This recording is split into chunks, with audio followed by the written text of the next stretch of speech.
tous les regards sont braqués sur lui lors de ses conférences de presse. Jean Castex a semble-t-il du mal à s'imposer comme le leader du gouvernement le reste du temps. Auprès de nos confrères de RTL, certains de ses interlocuteurs ont reproché au Premier ministre d'être trop concentré sur la crise sanitaire et pas assez sur les autres sujets, à propos de les bruits de couloir continus. Ce jeudi 25 février, Jean Castex s'est une nouvelle fois retrouvé sous le feu des projecteurs alors qu'il donnait une conférence de presse, durant laquelle il adressait un constat inquiétant de la situation sanitaire en France, près d'un an après le début de l'épidémie de Covid-19. Très attentif à son allocution, bon nombre de Français ont suivi de près ce point sanitaire, exercice dans lequel le locataire de Matignon semble plutôt à l'aise. Mais comme le souligne RTL au lendemain de sa conférence de presse, Jean Castex, qui a plusieurs fois été critiqué pour son management, aurait en revanche du mal à remplir sa mission le reste de la semaine. Quand ces ministres s'écharpent par interview ou interposés sur l'islamo-gauchisme ou la viande dans les cantines, Jean Castex reste en retrait, rapportent nos confrères. En première ligne face à la crise sanitaire et à la lutte contre la Covid-19, le Premier ministre préfère en effet déléguer lorsqu'il s'agit de se pencher sur un autre sujet. Il n'a aucune prise politique, déplore un leader de la majorité. Entre Jean Castex et plusieurs ministres du gouvernement, une forme de distance s'est installée. Mais qui est donc ce monsieur ?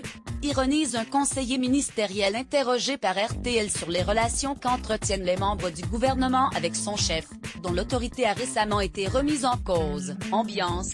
Droit d'auteur Éric Chahen-Poulbist. Imagé c'est jeudi 25 février. Jean Castex était à côté d'Olivier Vernat pour donner une nouvelle conférence de presse au sujet de la situation de l'épidémie de Covid-19 et de la campagne de vaccination en cours.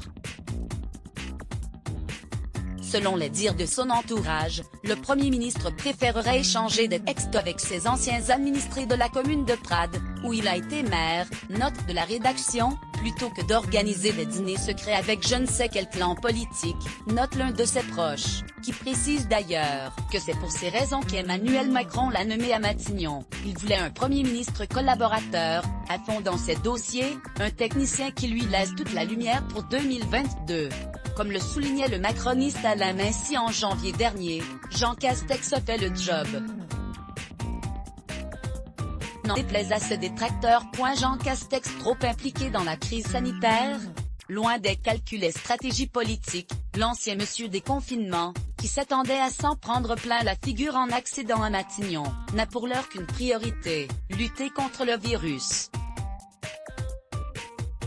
Et le moins que l'on puisse dire, c'est qu'il s'implique.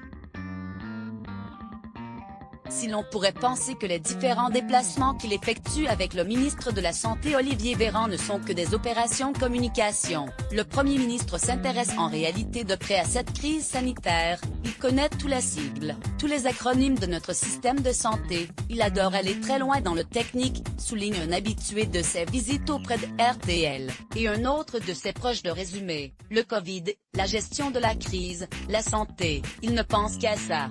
Si Jean Castex maîtrise sans aucun doute le sujet, attention toutefois à ne pas oublier l'autre. Crédit photo, Éric Chahen-Poulbist. Image Let's Block ADS. Why?